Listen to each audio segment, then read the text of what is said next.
할렐루야. 4월의 마지막 주일 아침, 찬양받기에 합당하신 하나님 우리 아버지께 찬양과 경배를 드립니다.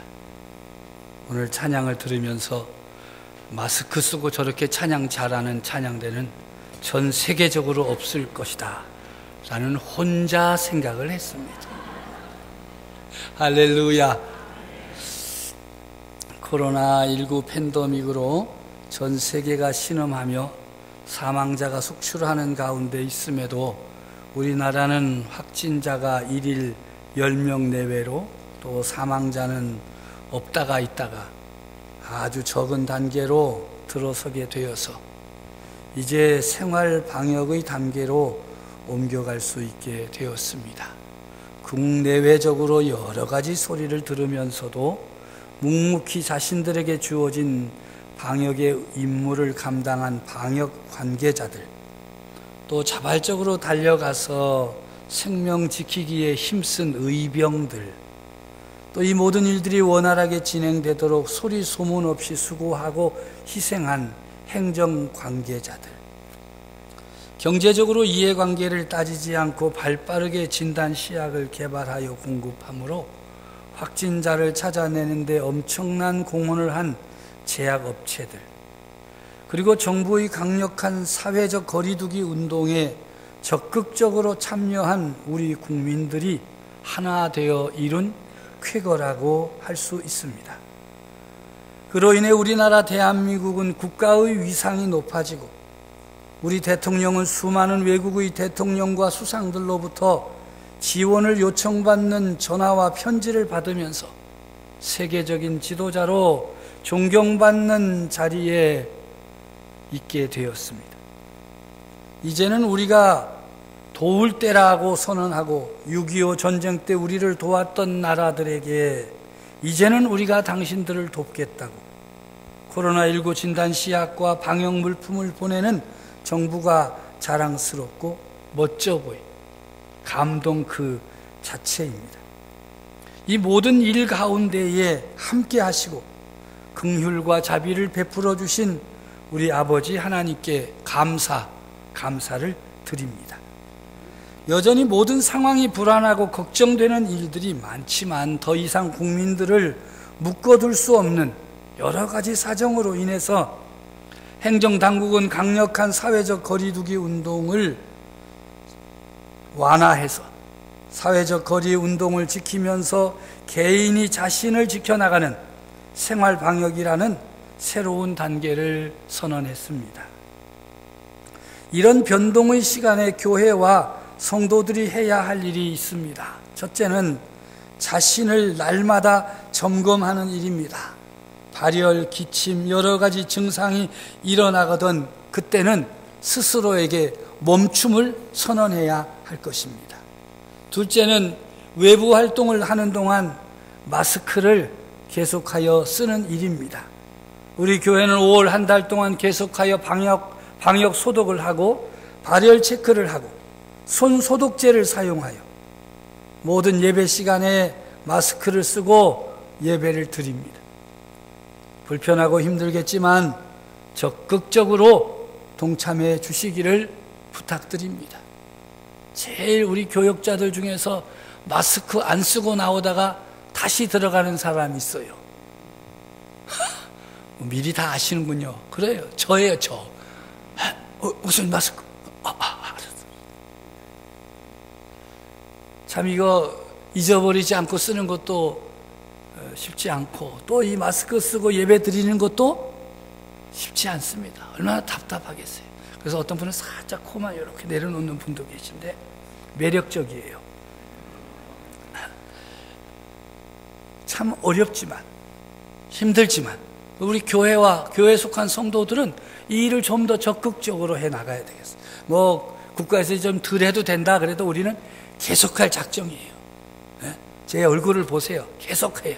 5월 한 달 동안은 열심히 우리가 이 방역 생활을 앞장섬으로써 우리 모두가 코로나19 방역과 퇴치에 영웅이 되어지기를 주님의 이름으로 축복합니다.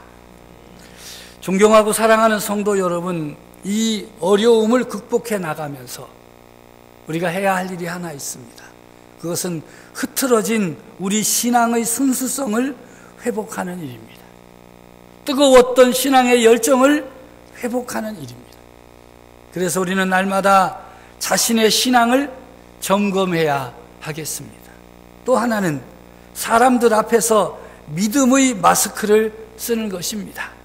삶이 불편하더라도 믿음으로 행동하려고 힘써야 하겠습니다. 그래서 우리 성도들이 이 코로나19 감염뿐만 아니라 우리 믿음의 삶에 있어서도 진보가 있는 그런 은혜가 여러분 모두에게 임하시기를 간절히 바랍니다. 오늘의 말씀은 예언자 아모스를 중심으로 펼쳐지고 있습니다. 이 예언자 아모스는 정의의 예언자라고 불리워질 정도로 매우 강력한 예언 활동을 했습니다. 대표적인 예언의 말씀이 아모스 5장 24절의 말씀입니다. 오직 정의를 물같이 공의를 마르지 않는 강같이 흐르게 할지어다. 아모스가 전했던 하나님의 말씀, 예언의 말씀은 불의를 행하는 사회 지도층에 대한 비판과 회개를 촉구하는 내용들로 가득 찼습니다. 회개하지 아니하면 하나님의 진노와 심판이 임할 것이라고 예언하였습니다. 당시 종교 지도자들이 진정한 마음으로 하나님의 뜻을 전하지 않고 예배를 형식적인 의식으로 삼아서 사람들의 육체적인 부분만 만족시키고 있음을 지적한 것입니다. 이스라엘 백성들이 예배 드릴 때 심령을 쏟아 회개하고 행위를 바르게 하여 하나님을 만나게 하는 것이 아니라 저들의 주장을 정당화하는 데 예배를 이용하였다고 비판하였습니다. 또한 이 예언자 아모스는 억압적이고 착취적인 사회를 비판하면서 하나님께서 세우신 계약을 회복하여 하나님의 정의가 실현되는 사회를 만들라고 목소리를 높였습니다. 한마디로 정의와 공의를 무시한 사회는 지속될 가치가 없다고 선포한 것입니다. 예언자 아모스는 소리 높여 하나님의 말씀을 전해도 깨닫지 않는 자들에게 하나님의 심판을 전했습니다. 북이스라엘은 주변 강대국의 침략을 받아 많은 사람들이 죽고 나라는 망할 것이며 살아남은 자들은 전쟁 포로가 되어 끌려가는 기구한 상황에 처할 것이라고 선포했습니다. 아모스 6장 11절의 말씀입니다. 보라, 여호와께서 명령하심으로 타격을 받아 큰 집은 갈라지고 작은 집은 터지리라. 이스라엘 사람들이 그토록 기다려온 여호와의 날, 그날은 구원의 날이 아니요 심판의 날이라고, 빛이 아닌 어둠이라고 예언했습니다. 그 백성들이 그 예언을 듣고 돌이켜 회개하고 하나님 앞으로 나아오지 않았습니다. 결국 아모스의 예언대로 북이스라엘은 강대국 아수르의 침략을 받아 망했고 남유다도 강대국 바벨론의 침략을 받아 멸망했습니다. 나라의 주권도 잃어버리고 백성들은 포로로 끌려갔습니다. 요즘 아이들 말로 폭망이에요. 폭삭 망한 거예요. 그들에게는 소망이 아닌 절망으로만 가득 찼습니다. 그런데 하나님께서 이 절망에 빠져 있는 백성들을 향한 약속의 말씀을 선포하십니다. 그 약속의 말씀이 바로 오늘의 말씀입니다. 11절과 12절의 말씀입니다. 함께 읽습니다. 그날에 내가 다윗의 무너진 장막을 일으키고 그것들의 틈을 막으며 그 허물어진 것을 일으켜서 옛적과 같이 세우고 그들이 에돔의 남은 자와 내 이름으로 일컫는 만국을 기업으로 얻게 하리라. 이 일을 행하시는 여호와의 말씀이니라. 아멘. 나라의 주권을 잃고 포로로 잡혀 사는 자들에게 하나님께서 다윗의 무너진 장막, 즉 나라를 일으키겠다고 말씀하십니다. 주권의 회복을 약속하셨습니다. 이스라엘 역사 중 다윗 왕의 시대는 오랜 전쟁을 끝내고 국권을 든든히 세운 영광과 번영의 시대입니다.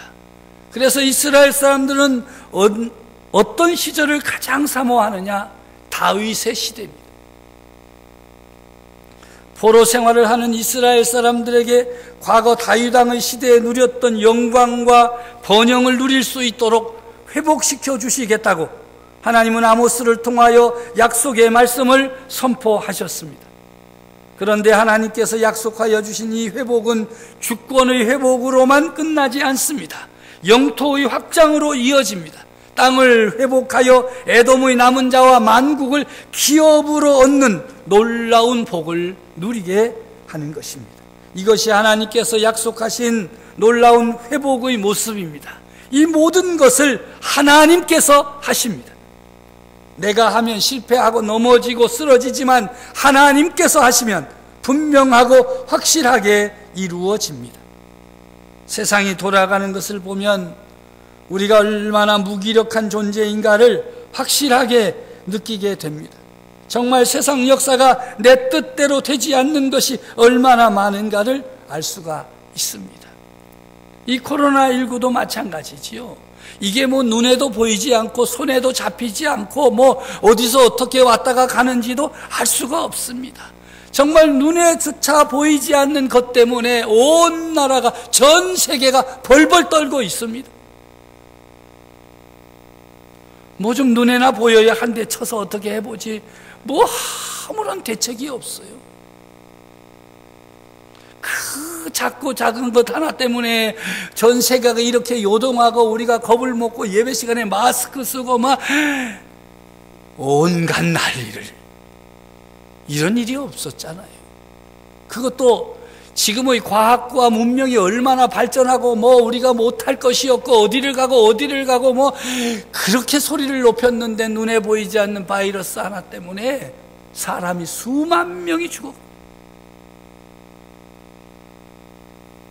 얼마나 인간이 큰 소리를 쳐도 무기력한 존재인가 확실하게 깨닫고 겸손해졌습니다. 우리는 이 일을 통해서 하나 깨달아야 할 것이 있습니다. 세상의 역사는 하나님께서 이끌어 가신다는 사실입니다. 할렐루야. 오늘의 말씀은 심판의 시대를 끝내고 회복의 시대를 열어주겠다고 약속하시는 것입니다. 이것이 우리에게 베푸시는 하나님의 은혜요, 구원의 역사인 것입니다. 심판 뒤에 새롭게 된 이스라엘을 향한 하나님의 구원 계획은 오늘을 사는 우리에게도 이어집니다. 우리가 모든 범죄를 멈추고 하나님 앞으로 돌아와 회개할 때 하나님께서 준비하신 회복이 우리에게도 임할 것입니다. 하나님의 구원의 은혜가 우리 앞에 펼쳐질 것입니다. 우리는 우리를 향해 펼쳐지는 하나님의 은혜를 마음껏 누릴 수 있는 준비를 해야 돼요. 은혜의 파도를 타야 됩니다. 우리를 향해 밀려오는 은혜의 물결을 우리의 것으로 받아들여야 됩니다. 우리가 파도를 만들 수는 없으나 그 파도를 탈 수는 있어야 됩니다. 하나님께서 복을 주시기로 하신 미래의 복을 누리기 위해 우리가 해야 할 일이 있습니다. 13절의 말씀입니다. 함께 읽습니다. 여호와의 말씀이라. 보라, 날이 이를지라 그때 파종하는 자가 곡식 추수하는 자의 뒤를 이으며 포도를 밟는 자가 씨 뿌리는 자의 뒤를 이으며 산들은 단 포도주를 흘리며 작은 산들은 녹으리라. 아멘. 제가 이 말씀을 읽고도 잘 이해가 안 돼서 아이들을 위한 새로운 번역으로 한번 읽어보았습니다. 같이 읽어볼까요? 여호와께서 말씀하셨다. 보라, 그날이 올 것이다. 그때에는 곡식을 거두자마자 밭을 갈고 씨를 뿌리자마자 포도주를 만들기 위해 포도를 밟을 것이다. 산들은 달콤한 포도주를 만들어내고 언덕은 포도주로 넘칠 것이다. 아멘. 하나님께서 약속하시고 준비하신 복은 이렇게 상상을 뛰어넘는 엄청난 것입니다.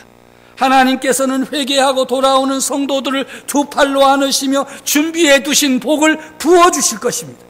하나님께서 회복시키실 때 우리를 이전의 영광보다 더 아름답게 하시는 것입니다. 이런 회복을 누리기 위해서는 우리에게도 할 일이 있습니다. 하나님께서 엄청난 복을 주셔도 우리가 일어나 밭으로 나가 씨를 뿌리지 않으면 열매를 얻을 수가 없을 것입니다. 하나님께서 축복의 파도를 일으키실 때 그 파도를 타는 것은 우리의 몫입니다. 두려워하지 말고 머뭇거리지 말고 은혜의 파도에 몸을 실어 그 파도를 타고 나아가는 성도들이 되어져야만 하나님께서 약속하신 은혜, 이전보다 더 큰 은혜, 복을 누릴 수 있게 되는 것이지요. 오늘 본문 14절은 13절의 회복을 다시 설명합니다. 내가 내 백성 이스라엘이 사로잡힌 것을 돌이키리니 그들이 황폐한 성읍을 건축하여 거주하며 포도원들을 가꾸고 그 포도주를 마시며 과원들을 만들고 그 열매를 맺으리라. 회복의 시작은 사로잡혔던 이스라엘 백성이 포로로부터 다시 돌아옴으로 시작되는 것입니다. 그들은 돌아와서 황폐한 성읍을 건축하여 거주합니다. 포도원을 가꾸고 과원들을 만들어 그 열매를 먹습니다. 15절에 여호와 하나님께서는 백성의 안전을 약속하십니다. 하나님은 이스라엘 백성을 그들의 땅에 심고 다시는 뽑지 않겠다고 약속하십니다. 심는다는 것은 정착시키는 것이고 뽑힌다는 것은 그곳에서 쫓겨나 포로로 잡혀가는 것입니다. 하나님께서 회복시켜 주시면 더 이상의 환난이나 역경이나 질고가 없겠다는 약속인 것입니다. 아모스 선지자가 예언한 다윗 시대의 장막 회복 약속은 메시아이신 구세주 예수 그리스도를 통하여 완전하게 우리에게 성취되어졌습니다. 할렐루야.